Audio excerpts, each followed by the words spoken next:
Jo Hawkins. We are on Influencr Magazine. We are here with Mel Craven with her wonderful show, Only Love. And she's got the most amazing women who are all mompreneurs. And they are very, very busy doing a whole lot of birth work. And Mel, you're going to introduce everyone and kick your show off. Welcome. Yes, good morning. Good morning, Joy. I have a bevy of amazing, beautiful birth workers. I call them the birth worker superstars. So they will all be sharing this morning their amazing tips. If you're pregnant or in isolation with a newborn at the moment, there'll be lots of wisdom here for you. And especially if you are in the UAE, there'll actually be some links to live support for you too. So that's something I'm really passionate about, helping mums at home with little ones feel like they're supported. Also, this group of amazing women is putting together a book, so we'll be talking about that. So much to discuss. So I'd like to introduce these wonderful women and actually give them a chance to introduce themselves. So we'll begin with Beta. Do you want to just tell us a little bit about your role in the birth world and anything you want to share about yourself? Thank you, Mel. So my name is Beida. I am a doula, childbirth educator, and as well as I provide nursing support for moms. I would like to call myself a birth work activist and a fighter for women's rights, and especially children's rights that begin with childbirth. We live in times that are quite unnatural, let's say, and these times are very difficult as it is, and to see that moms are not getting the kind of birth options that they deserve, I think there's a lot of work for us as birth workers to do. And I'm particularly interested in culture, the culture of fear versus the culture of love, and the culture of power, and the women's power, and how that folds into the birth world, and how that folds into birth practices in general. And I feel like each and every one of us has a role to play in changing the birth culture by one birth at a time.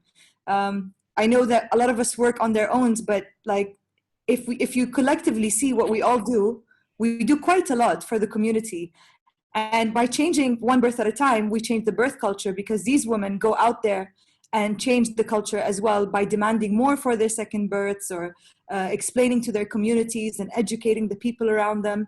And that's how, the trickle-down effect, and then you have major influence on the whole community and the birth culture. And it's the most amazing work that anybody could do, because like I said, it's about human rights, and they begin with childbirth. So that's why I feel very passionate about being part of this community that's of birth workers in the UAE. And I'm also very proud to be collaborating with Mel and Carrie's Baby, this fantastic book that you're putting together, and it's going to be amazing. So thank you, Jo, for hosting this today. It's really nice to talk about what we are passionate about. So thank you. Oh, thank you. Thank you. Thanks, Beta. And Beta has been working here with mums as a doula for many years, and we'll be moving on soon. So we've been so blessed to have her here, and I'm just so thankful that I met you. Thank you so much. Same. Yeah, it's just beautiful that we're coming together now before you move on. So Wendy, would you like to introduce yourself? Hi everyone. My name is Wendy. I am a midwife since 2004, so quite a long time ago. As I think you clearly understand my wonderful English pronunciation, I'm from Italy, and I hope you will understand my accent. I work in United Arab Emirates since 2011 as a midwife. I work in a hospital. I'm not a midwife only, I'm also a lactation consultant, a mental health first aid. I'm, thanks to Mel, became like a baby massage instructor. And also in my free time, I'm practicing Reiki on the level 2. As a midwife, my basically passion is to keep hospital setting in the most natural way possible. I want to guarantee that the women's rights during childbirth are well respected, and not only women's rights, but baby's right also, to come in a place that is safe, in a safe environment, and every baby also got the rights to born healthy. Without matter about beliefs, nationality, race, and everything. So, and I think it's a huge mission, especially in where the place where I'm living now, let's say the Gulf, and that's why I work and I collaborate with some of the doulas that they help us a lot to basically help the women to know about their choices, to know about the different way that they can approach birth, and they can have the right also to ask to the doctor, to the midwives, to hospital staff, what is right for me? Can you give me like a full informed consent about the procedure, about the things that happen to me around? I think we are in a kind of, let's say, mission, but yeah, slowly, as Bida say, we change one birth per time. We slowly change the world, and I truly believe in that. And so when they asked me to collaborate, to writing the book together, I was, yes, let's do it. So basically we can send at least good vibes, good message to the women around, to know their body, to know how strong they are, to believe in themselves. But not only the women, also to believe the community around that, yes, we can do it in a safe environment. And that's very important for me. So thanks, Joe, also to host us today to talk about that. Thank you so much. So exciting to have you, girl. Yeah. Thank you. And for those that are interested, Wendy's chapter is all about sex. Yeah, hot topic. Well, maybe it's because my hormones. I'm actually waiting for my second child, and I'm working a lot to achieve my VBAC. So it was something like, yes, let's talk about that. It's all connected. Sex, babies, women's bodies. So I think this is going to be a great chapter. Yes. Yeah.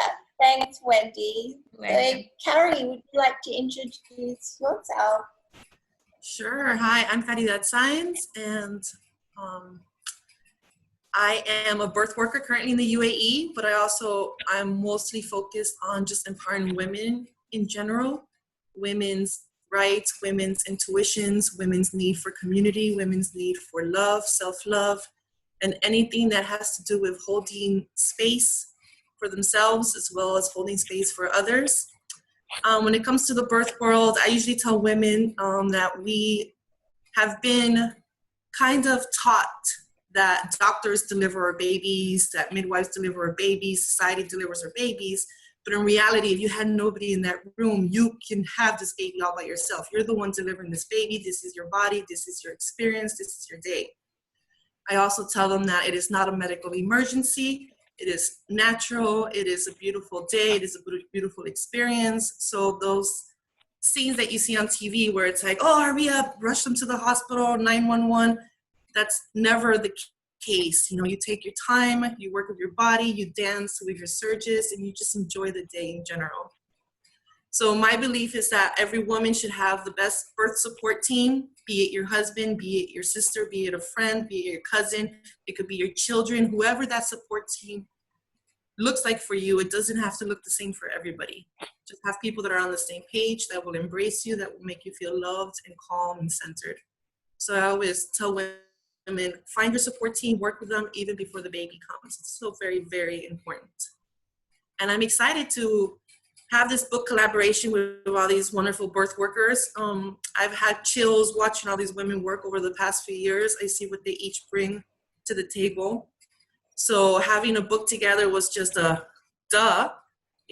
Joe got us started with the collaborations on books, and I thought, why not just continue this into different aspects of the world? Let's get all these beautiful birth worker activists joining in and create a book. We're going to be calling it Birthing from the Heart, because that's what you need more than anything today, especially, is you need to have heart in anything that you do. That's it, or I can continue talking for the next 45 minutes. So, tag, who's next? Yeah, thanks, Carrie. And yeah, I just want to give a shout out to Joy. She's continually bringing these powerhouses together of entrepreneurs and encouraging us to shine our light and share our passion. So Jo, you are responsible for this grouping of women right now in this book. So yeah, so take some of that amazing gratitude we're sending your way. Jo will help you reach for your dreams. So next we have Yasmin, and excited that you joined us this morning. Do you want to introduce yourself, what your role is in the birth world? Yeah, currently I am a doula and a breastfeeding supporter. I'm in Dubai. I've been doing that for 4 years now. This is like my anniversary actually in June. First birth. Happy anniversary. Thank you. We should celebrate actually. It's a big, it's a life-changing thing that you just kind of come into. I got into it just because once I was researching more and more, I understood there's so much information women don't know. Like as Carrie was saying, what they show on the movies is not remotely accurate, and it's just unfortunate that we don't have that information. And like Beta was saying, we should be empowered. We should, we should be taking more ownership over the experience. So I'm also coming from a place of like, no, this is a woman's right thing. It's a huge, biggest event of our lives, and we don't know enough about it. How did that come to be? So I'm driven from that place of passion, I guess, to have people have an experience that's satisfying for them, whatever that may be. So yeah, the more information women have, the better they can do. So my chapters are more around like, here's the information, make your own decision for what birth can be like, what interventions kind of look like, and why they come up, and then cesarean sections, you still have options there as well. Yeah, I think that's really important that there's a chapter on C-sections, or we call it coming out of the sunroof, abdominal births, belly births. So there'll be some information for all kinds of births, and that's what it is, isn't it? It's including everyone and empowering them to make their own decisions. And so thank you for being part of this and for coming on today. So we're going to come back to Yasmin to get her tips for how to care for yourself during isolation with a newborn. I think you'll have some great breastfeeding tips, maybe. And Gabby, can you introduce yourself? Yeah. Okay, my name is Gabby, and I am training to become a doula and a childbirth mentor with Birthing from Within, but I'm almost there. And but I do a lot of things. I do birth story listening. I am a mental health first aider, just like Wendy. I've done transpersonal facilitation and women's circles and things like that. And I just started this journey like last year. I always heard when you become a birth worker, and anything that you experience that is new, you hear the call. You hear a call. There's a calling, but sometimes you're like, there's this change, and you're like, no, this is not for me, because we're very comfortable with where we are at, and being out of that takes guts, a courage. Takes to leave home. You are basically leaving your comfort zone. So for me, it was a call that I heard for a really long time, but I was really scared of like taking that step. So I flirted with ideas. I used to go to conferences, and they were like, what do you do? What kind of birth work do you do? I was like, I'm not a birth worker. I remember I met you, Mel, there. I remember we went to, and I'm like, I don't know what I'm doing here, but I just love birth. And then I just realized that I just had to really,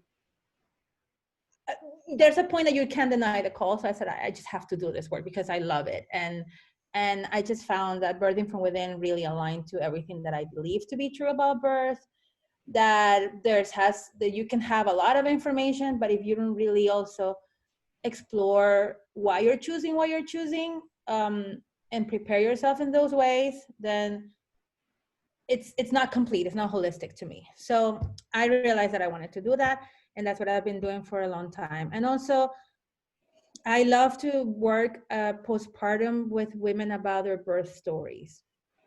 And that's one of the things that I love to do, because I think that stories heal us. Like, we've always told stories. around the fire about what happened to us. And most importantly, the story that we tell ourselves in our heads about what happened. And birth is a monumental thing. And sometimes we keep telling ourselves, if things don't go our way, that we failed, that we didn't do it correctly, that we didn't pass the test or whatever. So I love working with women on that topic, and not to change their stories, but to change the way they're looking at themselves. Because it doesn't matter, the story doesn't matter, it's what you're telling about yourself. So that's it. That's what I'm doing. And I don't know if you wanted me to talk about the chapter, because I don't know. You can go ahead. That's okay. We'll come back to the chapter, but I just want to say that, yeah, the first time Gabby made such a huge impression on me, well, I mean, I loved you from the moment I met you, but is when you ran a workshop on birth stories, and we were looking at the labyrinth of our birth story. And if anybody is needing to process their birth, this is amazing work. Absolutely life-changing. Yeah. Thanks, Gabby. I can see Avril patiently waiting. Would you like to introduce yourself? Sure, Mel. Hi, everyone. Good morning. My name is Avril Carr. I'm Irish, and I've been living in UAE for 8 years now. So yeah, I'm just really glad to have this opportunity to talk about this new work that I've recently got involved in.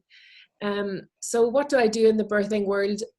Well, I suppose number one, I give birth. I had a baby last year. So that's possibly the first thing that I would start off with. And then based on sort of the experience that I had trying to conceive, I had Carabella, our daughter, was sort of unlocked to us after 6 IVF treatments. So I suppose during those years of waiting for the pregnancy to begin, I just developed such an admiration for women and the struggles and the pain that they go through whenever they're trying to reach their babies. And I read a lot. I went to the end of the internet looking at statistics and trying to find new treatments and looking at any way that I could reach my baby. And on that road, I got to know and got to read about hundreds and thousands of other women who are on exactly the same journey. And so, yeah, and so after my daughter was born, then I decided it had a really profound impact on me, a profound impact on my life in general. And I just decided, I mean, I loved what Gabby said. She said, you have to leave home. And I was, I suppose, nervous to take the first couple of steps whenever I was going into the training. But it's true what Gabby said, like, you just have to take the step and you have to leave home. I thought that's a beautiful way to put it. So I have just recently qualified as a hypnobirthing teacher. I trained with the Cam Birth School in the UK. And so I just recently qualified. And I'm just really passionate about trying as much as we can to take the fear out of birth, and for women not to go into it dreading it or feeling anxious about it. Or of course there will be, like, you know, fizzes of bubbles, nerves, anxiety. That's all normal. But I don't think it's fair that any woman should go into birth really dreading it and being so pent up with fear about it and being so closed off to it. And, you know, all that hinders the process anyway. So I'm just eager to help women to try and prepare correctly and to know that you can look forward to it. You can be excited about it. You can be really reassured in the knowledge that you gain from processes like hypnobirthing and classes like hypnobirthing. We tend to store all of our negative stories to do with labor and birth. We store all of those negative stories. Sometimes they're even generational. For example, oh, well, we have big babies in our family. And all of those stories are passed down through grandmother to mother to daughter to granddaughter, and it's all passed down. And then when you're pregnant yourself, all of those stories are activated. So yeah, I'm just really keen and eager for every woman to feel like she is supported, that she is empowered through the knowledge that she gains through courses like hypnobirthing. And yeah, it's just, and the book chapter, the chapter that I have written for the book is to do with my journey through IVF. And I suppose, how I tried to navigate that. And you know something, I was really, really glad of the opportunity to be able to sit down and put it all on paper. Because oftentimes women aren't, especially I feel women who have babies through IVF, they're not really given the opportunity to talk about it after the fact. It's the same with our births, you know, after the baby's born, you know, very few people would ask, oh, so how was your birth, or how was your labor, or how did it go? Or, like, they might ask in the first week or two, but then after that, we rarely get the chance to talk about such a monumental day in our lives. So I was really glad of the opportunity I found it very cathartic to be able to sit down and just write it all out. And I'm glad now that even it's in book form, so that Carabella can read it in years to come, and she'll know, you know, when she's slamming doors and rolling her eyes at me, she'll be able, and she's a teenager, she'll be able to know the struggles and the cement that I walked through to try and reach her. Beautiful. Yeah, thank you, Avril. And you said you don't want any woman to come to their birth and feel that fear. And I think this is such a powerful message, especially today. There's so much fear, and it's when we're back in touch with our hearts and our intuition. And this is what I think all of us are here for, to encourage women to tap into the heart side, the love, the amazing, awesome experience of birth, and then to help them carry that through during those first few days and weeks. So I know a lot of women watching this will perhaps have just had a baby or preparing to have one during this challenging time where they may not have family support. And we have experienced just being expats of not having our family around during birth. But I'm wondering if you can just share any tips that you might have, any, could just be a mindset or a practical thing about how to have your pregnancy and birth here in a love bubble. How can we create that? So I think I'll go around again. Beta, okay. What would you suggest? I think setting an intention is very important, but an intention on its own is not enough. You have to go through a very deep and challenging detox experience from all the negativity that surrounds birth. Because it all starts with your mind, and it starts with the kind of exposure that you've had to birth. So you will need to peel the onion and go layer by layer and find out exactly how you feel about birth, what kind of environment were you raised in, and how they view birth. What did your mom tell you about your own birth? What did your sister or cousin or coworker experience? And have they downloaded this experience onto your kind of hard drive, right? And you need to detox from that and remove all the negative experiences. But this is such a lengthy and challenging process, and it can't be done overnight. So I noticed that a lot of moms only deal with this towards the end of the pregnancy, and some of them don't even have the opportunity to face the kind of culture and understand the kind of culture that they were brought in, and how that has a direct impact on the birth that they're going to have. So this is why sometimes moms do a better job with their second baby, because they've gone through this first experience. They everything that they undermined in the beginning, and the influence of their mental well-being and all the experiences that have been downloaded into their psyche, and how they feel about birth, and how that influenced their birth, and how things went. They learned that is important. That's not just some crazy hippie doula talk. That's actually someone has been trying to tell you that this is something, a difficult work that you need to do within yourself. So I want to also say that hiring a doula is not enough. You need to do deep work, and you need to be prepared. So intention and willingness to do the hard work to deal with your mind and your well-being. So that's one tip. I'll let somebody else say something. 100%. Yeah, Gabby, jump in there. Because intention is where everything can change, the way we approach birth. So did you want to add to that, Gabby?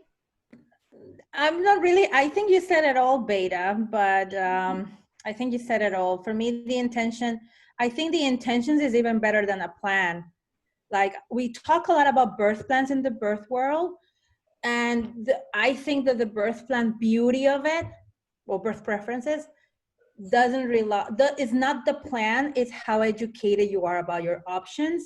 And I've had clients now that haven't even done a birth plan, they're 36 weeks, and I'm like, oh my God, like, how do you know that you and your doctor are on the same page? But I've read a book lately, and it talks about intentions. What are your intentions? And I think the intention it holds a lot more power, because you can't plan a birth. Like, Wendy knows this because she sees it every day. It's like, you go in with a plan and you come out with it's something else. And that, for me, I'm really interested in the trauma of birth. And for me, that can incite more trauma. Like, so for me, the intentions is really good. Like, what are my intention? My intention is to be resilient through this, to do that, to be. It's more about being than doing. The intention is more about who I am, what I need, than planning on things that are going to happen, because we can control external things. I don't know if that makes any sense, but I just wanted to see that the intention is so important, and 100%. And also looking inside, like what you were saying, like, it's that in my country, it's really funny, because in my country, everybody has a cesarean, everybody that is medium high class, because they think like, oh, once you have a natural birth, your husband's never going to want to be with you. Yeah. So, but that's like, that was like over and over and over. It's like, oh my God, are you going to? And I was like, no, I really want to do this. But it's like 90% of the people have cesareans because of this. They don't want to upset their partners. They choose another partner with a different idea area. Yeah, but anyway, that's what I have. The husband is very important as well. You can have a willing mom, but the father is not on board, and the father is scared to death of the experience because of what he's been exposed to. So you need both to be on board. Yeah. Well, I think that intention, like as you say, Gaby say that is very important in terms of childbirth.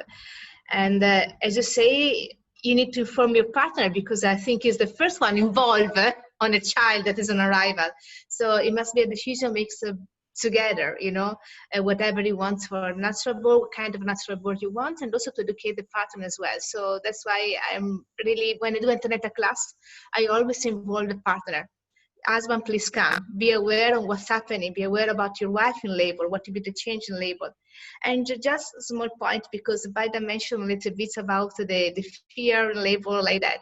And when we're thinking about doulas, midwives, labor, from external side, it looks like that we are sugarcoating birth. We say, don't worry, you just breathe, you go through your contraction, and you will breathe the baby out. Well, we're not doing that. Okay, we're not doing that. We explain simple to the patient, to the mother, to the couple that are approaching us, what's happening. We give you exactly the information, what physiological happens to your body.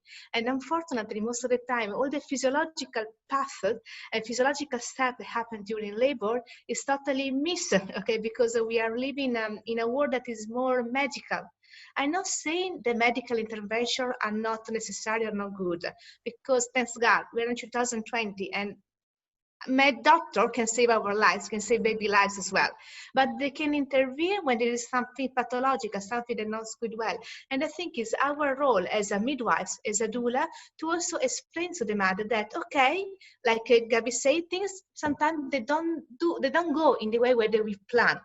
But there is a reason for that, and even the thing that they are going a different way, we can work on that. We can make it a different way comfortable, not sound like an emergency where I'm going to die, you're going to die, everybody going to die, but simple, something like it's still love. Personally, I had an emergency cesarean session when I was waiting my first child. It was totally unexpected, totally unplanned. It was something that I'm still working on that, but it was a very respectful session. I remember my doctor sit down in bed with me. She explained from A to Z the complication to go for session, the complication to try again to go for natural birth, and we make a decision. So I think our mission is to let everyone to get the same experience, not a traumatic one, but something that you feel comforted and caring about that. And I think is very important. And as Gabi say and Beda say, a woman must be sure about her intention of birth. Okay. You know, there are some women that they decide, for example, to go for cesarean section from the very beginning because maybe they are afraid about the pain, they're afraid about other things, or maybe because they got some traumatic experience in the past. And it's our also role to respect the woman, but to explain to her the option like that. But it's the woman's role to speak for herself.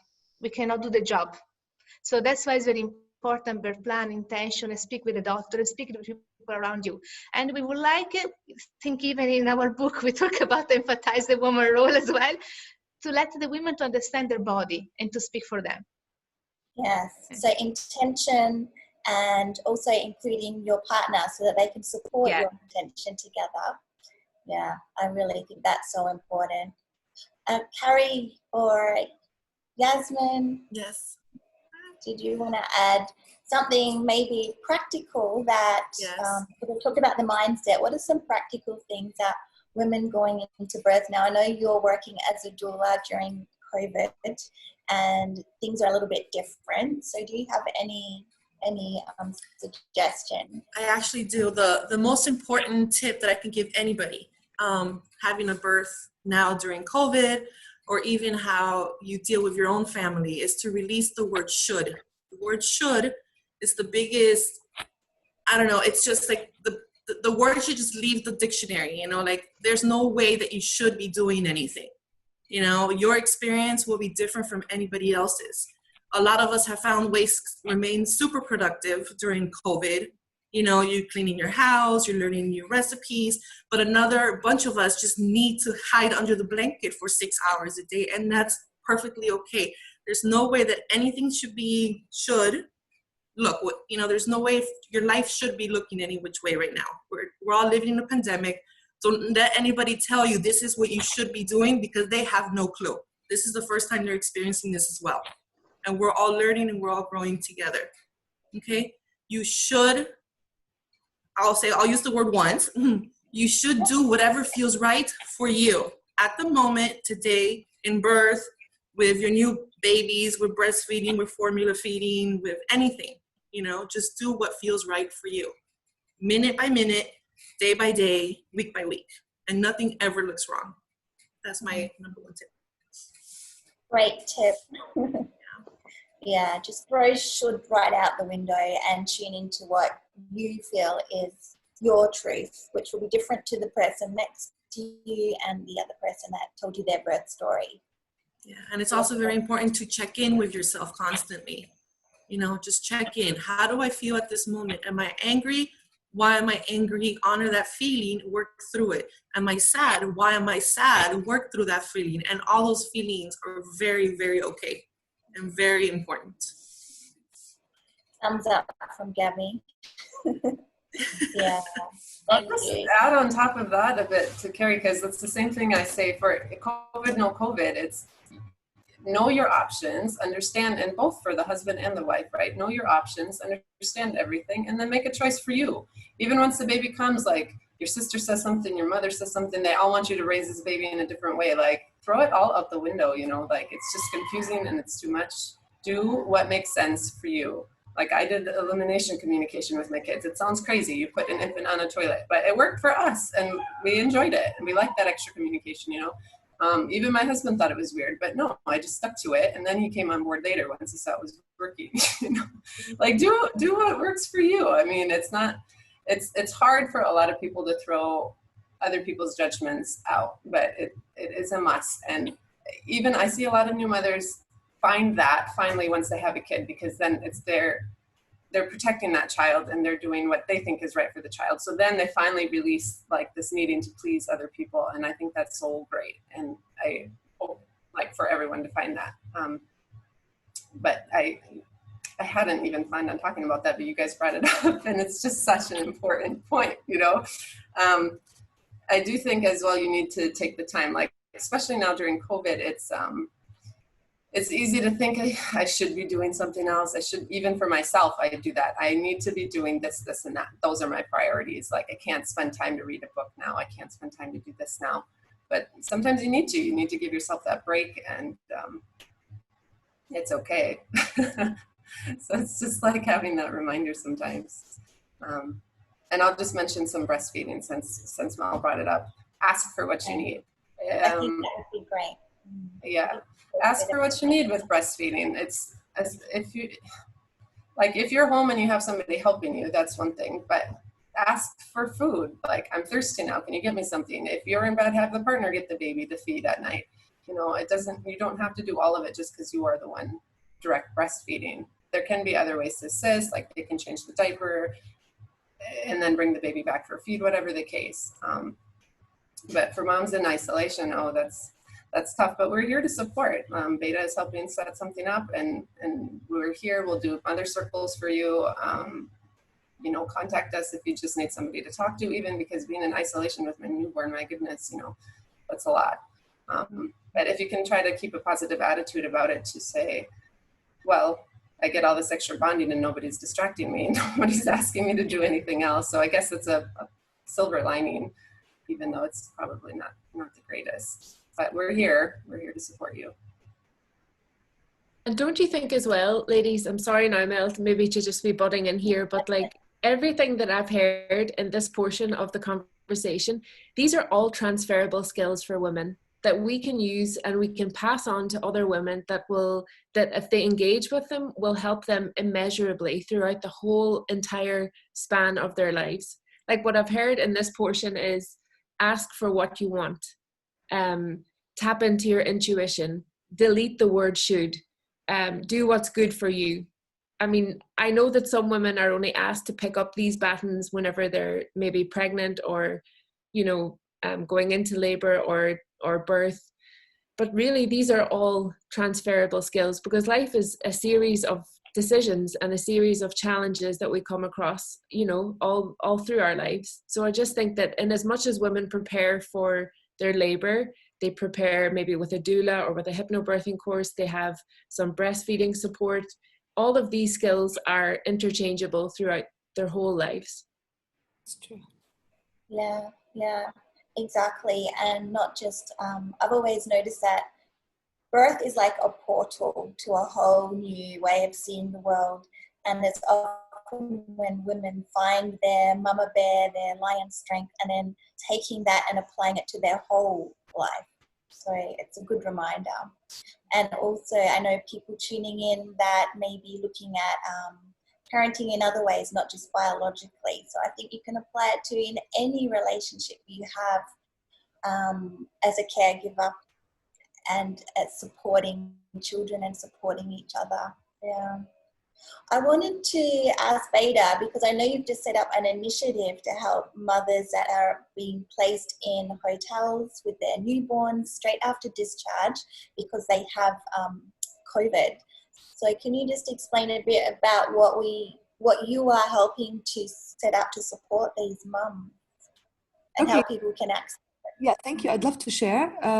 We just recently found out, as birth workers and as, you know, potential volunteers for this, is that there are moms who have been tested positive upon, you know, when they were going to the hospital to deliver, and then they delivered, and then they can't go back home and self-isolate. And a lot of them have mild symptoms to being asymptomatic, and they were sent to hotels to isolate. And these women are cut off from the world from a physical point of view. They have to be indoors in their rooms the whole time. We're still getting more details about how we're going to be able to reach them.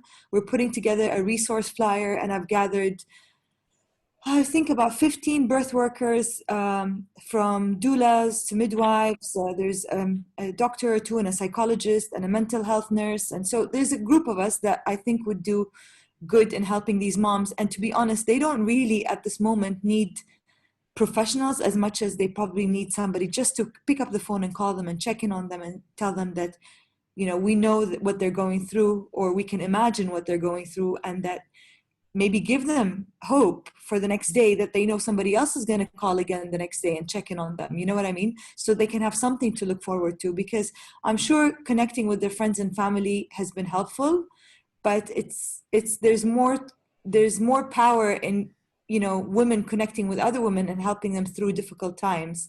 And I think the more support that they get, the merrier. So I thank each and every one of you who volunteered to help. Just give me a little bit of time to see how we can do it from a technical point of view, because we're referring them to different places on Facebook, to Breastfeeding Friends in Sharjah. We're referring them as well to a psychologist who's going to do Zoom calls, I think twice a week.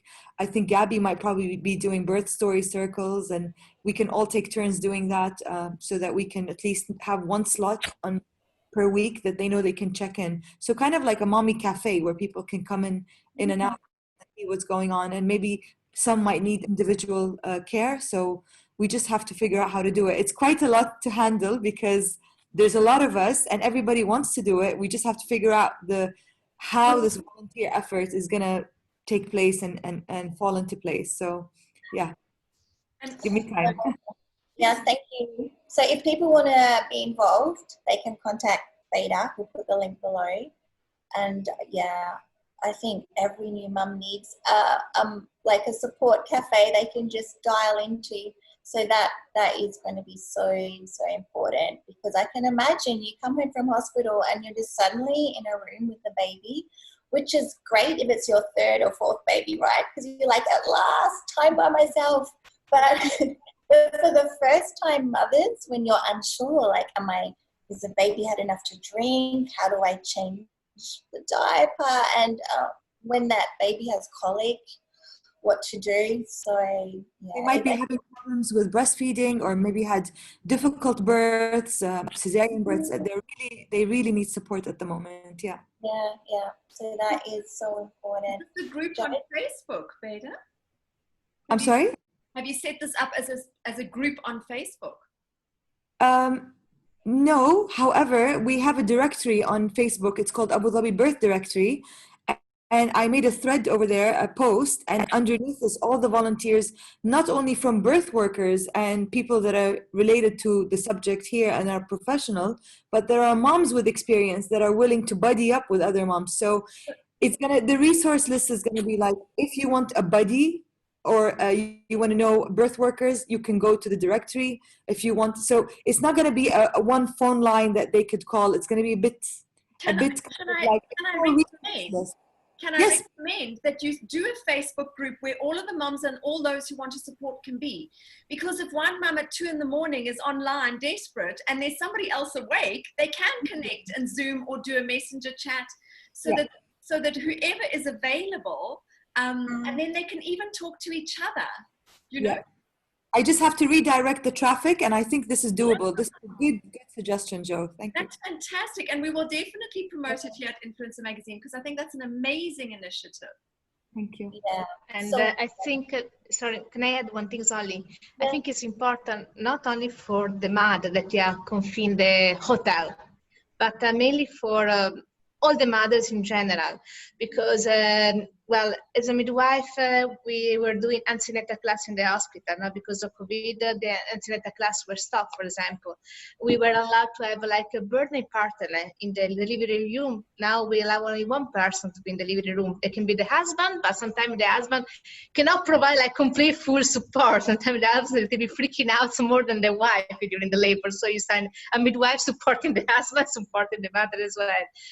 And you know, and after also for when the time the mother go home, maybe before COVID, she was thinking about not only her family, but maybe her friends, her close friends, especially because we here as expat, we got friends as family to visit her, to congratulate her, to stay with the baby, and they found themselves completely alone. So the tips for the moms always to connect with the instrument that we got now. So online, with Zoom calls, try to find the circle with other moms, with other doulas. But another thing is very important that I learned on my own expenses is like to stay away on the bubble of negative from outside. What I mean for that? I'm pregnant, I'm a working mom, going every day in the hospital as a midwife. So for example, my 5-year son that is really affected quite high by COVID because with isolation, not to see friends and stuff like that, is feeling very sad and very worried about that. He saw me every morning going on the uniform, put my mask on, and he know that as soon as I come home, he cannot even come and hug me. I always say, go on the door, I need to change my scrub. I'm saying, go for shower, and after you can come and kiss mommy. And nowadays, he doesn't even stand up from the sofa. You saw me coming home, hi mommy. But the worst part for me was like that he drew a picture from school, what you like, what you don't like.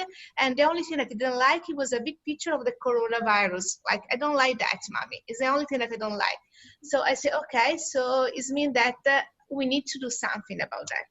So as multi for moms, don't keep on watching television news about COVID, corona, statistics, how many people die.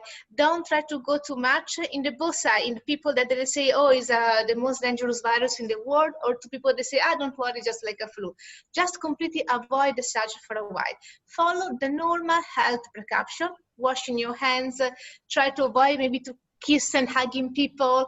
And remember that even before the COVID, if you got a newborn, you will never allow stranger to come and kiss your baby everywhere. And the common healthy tips, apart of you and your husband and maybe the little siblings in the house, no one will kiss baby face, okay? And that's the normal common practice every time. And don't worry, like the things starting, the things will end, okay? And you can have all the circle and all the village you can build out with new instruments. As I say, in 2020, we got a new web, we got internet. There was a joke, think about if the pandemic was in 1994 without anything. That's because we worse. So please stay on the positive side. That's the only tips. Yeah, I think I'm glad you brought that out, just some practical tips, because everyone who's having a baby now is saying, what do I do? And I know mothers that have been boarded up in their house for months. So, which brings me to something that Gabby's highlighted, the baby blues. Like, it's quite normal to have that hormonal shift and to experience a little bit of postpartum down feelings, but sometimes this can become something a bit more and affect how you feel about yourself and your baby. So did you want to just say something about that, Gabby, and where to get help? Yeah, actually my chapter is all about that. The chapter in the book that I wrote is about postpartum, and I talk about the baby blues and the difference between the baby blues, postpartum depression, postpartum anxiety, and all these different things of birth trauma and things like that. And I feel like they sell us this idea that when we have a baby, we have to be elated and absolutely in love with this child. And that's the idea that we have in our mind. But for most people, even people that have had a traumatic birth, that's not the reality. And so I'm trying to normalize this. It's not something that it's wrong or not wrong. It's just some people don't go through that. And some people are going through baby blues. And some people then go on and develop something else like postpartum depression, etc. So I think the first thing is to find someone that you trust, that you can say these things to. Sometimes even telling people, go look for a psychologist to talk about this. It's hard. That's why we are, sometimes we have mental health first aiders, like people that give first aid. And these are people that can help you. You can, if you know someone in your community that has a mental health, I always tell people, I'm a mental health first aider. So if you want to talk about mental health, I'm here. I'm not judgmental, not trying to fix you either. Like sometimes I just had a conversation with my husband today about I'm not feeling the best today. And the first thing is like, you have so many tools, you know, breath work, you know this, you can go take a massage and that. I'm thinking, how about you ask me, why am I feeling like shit? Sorry. Like, why don't you ask me why instead of fixing what I have? Just ask me. And I think that's the most important thing. Just ask people and listen to what they're trying to tell you.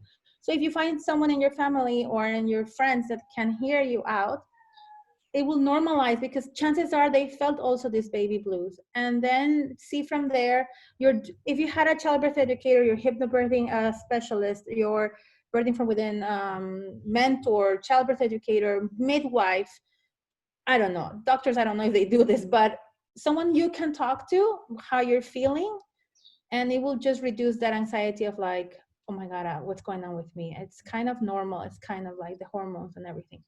That's my first thing. And then if you feel like it's going out of hand, then of course talk to a professional. That would be my 2 cents.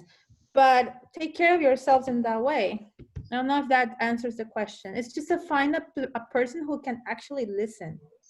And I think that's the best thing. I think And not everybody is equipped to listen, because like I said before, people are often not listening, but they're just trying to fix us. And sometimes we just need our stories to be heard. Going back to the stories, just sometimes you need your story to be heard. This is what happened. And not changing it or anything, just having that space to tell your story is so, we don't think it's important now because we live in modern worlds, but in a long time ago, that's how we learn, even with the stories. And that's how we heal as well, I believe 100%. So that's just my 2 cents on that. And that's my chapter for the book as well. That's so important. And it's about finding someone that can be the witness so that you feel heard. And if all you do right now is just reach out to someone who will listen and not try to fix what's happened, but just be there and listen. And I think if you can't find someone like that, we're going to have the links underneath. Baby's going to let you know where you can find peer support in UAE. I know Madhumati just contacted from India saying, what about in India? Where do we find birth support? So people are also watching all around the world. So the good thing about the internet is you can even tap into the resources that we'll be posting below from wherever you are in the world. And I don't know, did anyone else want to talk about a good site where people can go to find some, information about getting help? It could be around anything we've talked about today, or we can just link them below, or anything else you wanted to add for those people watching globally right now. Yeah, I always tell everybody the first thing that you should focus your attention on is finding your own tribe, people that are aligned with your beliefs, aligned with your values, aligned with your core. Even if that person is not down the street or in your neighborhood, that person happens to be 6 countries away. Wherever that person is, find those people that are completely aligned with what you believe in and what you truly feel. If you need those people. And that's my chapter. It's find your tribe, find your community, and before pregnancy, during pregnancy, after pregnancy, even if you're not a pregnant person and you don't have a mother, you should find your tribe regardless. These are the women that are going to carry you. If you sit around chatting and gossiping about people, that is not your tribe. Your tribe is the person that's asking you, how are you feeling? How can I help you to achieve your goals? You don't look like yourself today. What is it that I can do to help you? These are the people that you need to keep around. So true. I saw Gabby hold up. So true. Yeah, that's so true. And not only for pregnancy, in life in general, I can add. That's true. Find your tribe, yeah. Anybody else wanted to add anything, because we're probably in our last few minutes here. And you all have so much wisdom. We could talk for ages. I think Joe suggested we set up an influencer group to continue this discussion and to have a place where people can join. I have an idea. Maybe we can spend 10 seconds talking about our chapters just to get people excited about the book so they know what this book is all about, because I think some of us touched base on what we've written and some of us haven't. So okay, go. Your 10 seconds starts now. Beta. Okay, so mine is focused on intuition, and it has the birth story of my daughter, my first child, Aya. And a lot of birth workers have gone into this work for having different intentions or having different experiences. And the way I wrote it is I wrote it because I have been given the best opportunity to start as a mother. I've had so much support when I gave birth to my daughter in Amsterdam, and I want to help women connect with their intuition and have the right support that they need in order to get through this and transition safely into parenthood. Thank you. Okay, 10 seconds. Yasmin. Oh, you're, or it's Okay, I'm here. Yes. Yeah, I did mention, but it's birth basics, like, you know, the hormones that you get, things that how birth can be that we don't hear about. And then I did a chapter on kind of interventions, and this goes back to the birth planning. It's more about knowing your options. So you do a birth preferences, do a birth plan, so that you have the education to say when that situation may arise, I know already how I might want to handle it.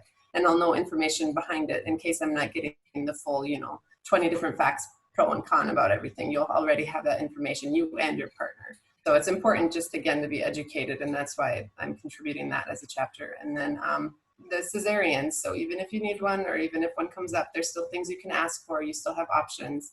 How can you make it a respectful birth? Like, as Wendy was saying, it can be still something you're satisfied with because you did what you could do. Maybe you even chose one.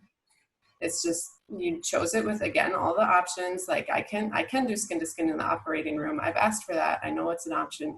Maybe you want that. So just knowing that there are options, even if it may or may not be what you desired to start with. Right. So hopefully people find it helpful, just in that, like, oh, well, now I'm more familiar with what I can have the intention to do. To use the same word. Thank you. Okay, Avril, do you want to explain your chapter? Let me unmute. Okay, so my chapter is, so if I put it this way, I had a baby through IVF. So that's 6 words. And my chapter is about the space between those words. That's a very positive sentence for me to be able to say. But what is in between those words is just full of heartbreak and uncertainty and just struggle and pain and grief and all of those things. And so my chapter is just a journey through the spaces between those words, and to see what's there, and to see my journey from infertility into pregnancy. I kind of had said in the chapter that if I had had an illness where, I had been cured, then there would be a period of recuperation. There would be a period of accepting the health back into my life again. Whereas with infertility, it's completely different. The clinic phoned at 11:04 on the 12th of July, 2018. And all of a sudden, I went from infertility into pregnancy.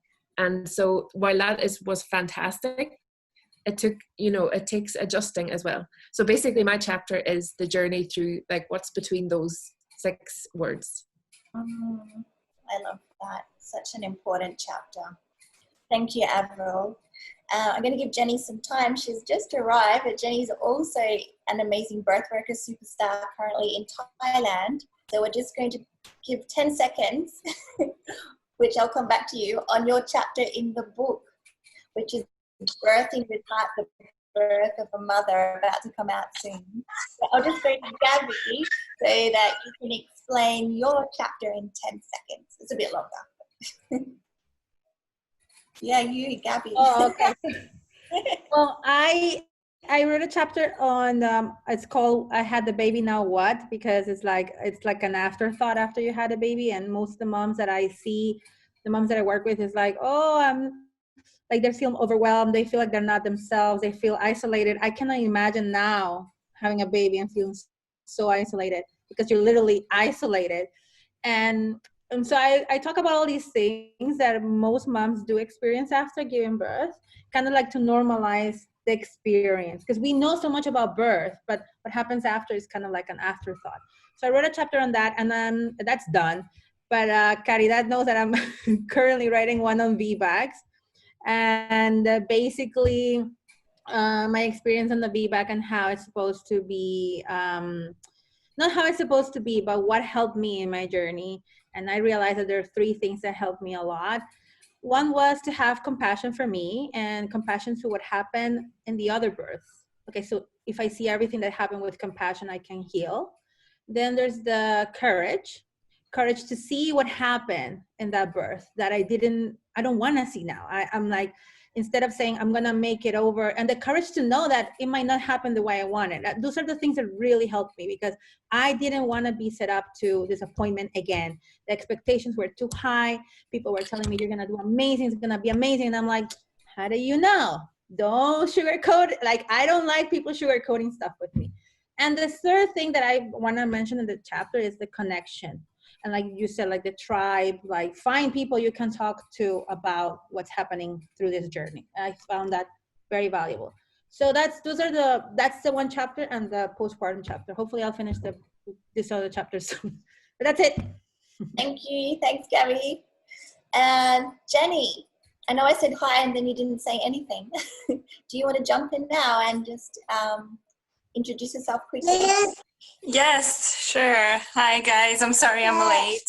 My name is Jenny Peña, and I am a doula, a blogger, and we travel. I also teach and educate about health and wellness using essential oils. So what do I say, Mel? Your chapter in the book, and or any tips you have for someone who's currently with a small baby in isolation. Okay, I'm coming, baby. So, tips for isolation. Throw your children in the pool so you can do a Zoom video. But you have to stand by the sliding glass door so they don't freak out that they can't see where you are. There's my tip. My chapters, and I'm sporting my mom look, guys. Just go with it. Second tip of the quarantine. Yeah, my chapters are about, I guess, the lighter side of birth, what birth can look like. I didn't have any complications with any of my births, so I share my birth stories and my prenatal care tidbits, but also letting you know that it's not like taking a recipe and doing all the things and having the same outcome. So I just tell you my birth story, tell you my sister's birth story because she had a water birth, and water birth tips, and also, yeah, just prenatal things that you can do the hippie way, I guess. So far, that's the title of one of my chapters, but maybe I'll change it.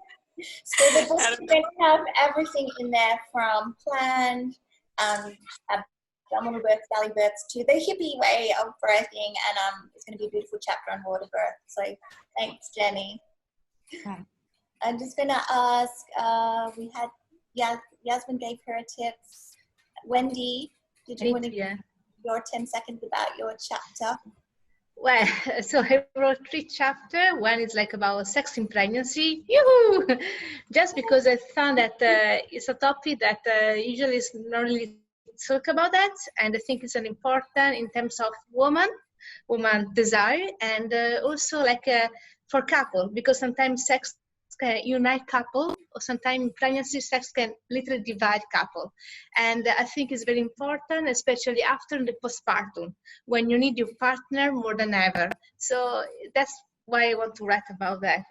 Another one is a very easy about the common complication that can occur during pregnancy. So just to have an idea that all the pregnancy going well, and thanks God you need to believe in our body, and our body give a lot of sign when something is not going the right way. So you can learn how to listen to you and when to listen to the doctor.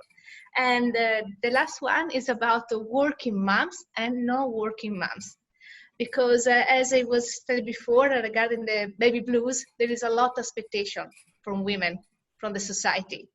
And especially if you work if you're in a place when there is no maternity leave, or if you're like being an expat, so without your family here, raising a child alone, being a housewife, is not easy in both sides.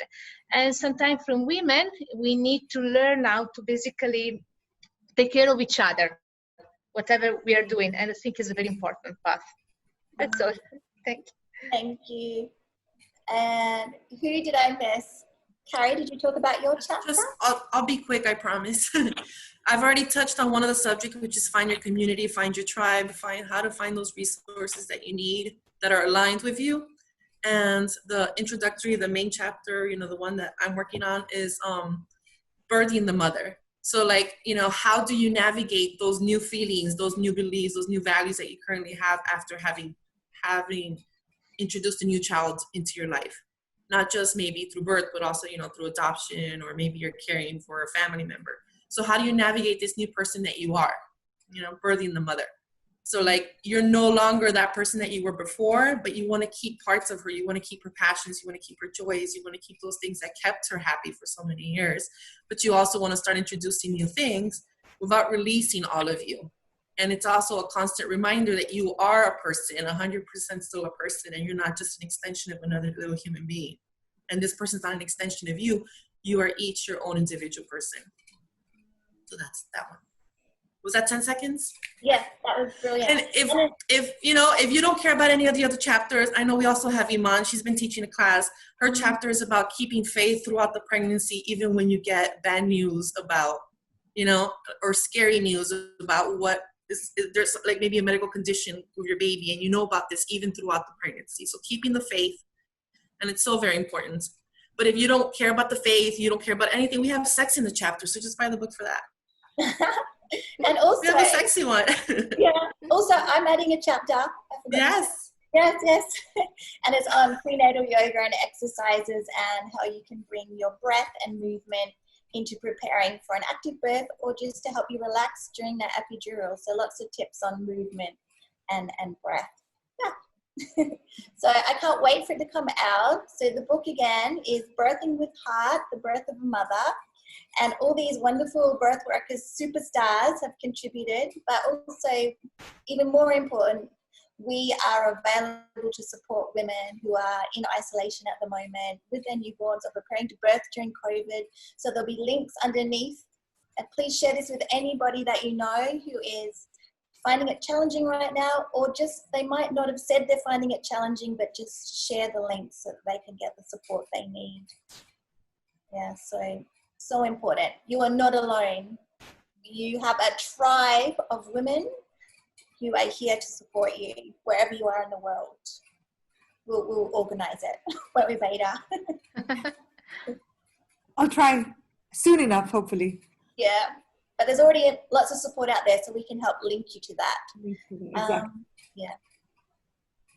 And I think it's not only about the mums who might be needing the links. It's everybody who has a heart, because everyone will want to support this, right? So I think that's what's so important, is that we actually just get it to everyone we know who's going to go, oh, I'm in. Let's look after these ladies. Because last night I was up from about 2. I would have been available if somebody had needed a quick chat or cry or some breastfeeding advice. I'm a midwife and a coach and a psychiatric nurse. So there are a whole lot of people in this world who'd be very happy to roll up their sleeves or clear some space on their shoulder for a hug. Exactly. Jo is also a birth superstar, a birth worker superstar. So, yeah. This has been the most amazing panel, Mel. You've put together such a tribe of women, and this book sounds incredible, ladies. Thank you. Yeah. Yes. Thank you. And Jo, thanks again for giving us this platform and for encouraging mumpreneurs, fempreneurs, women that want to follow what their heart is telling them to do and to support other women. So thank you so much.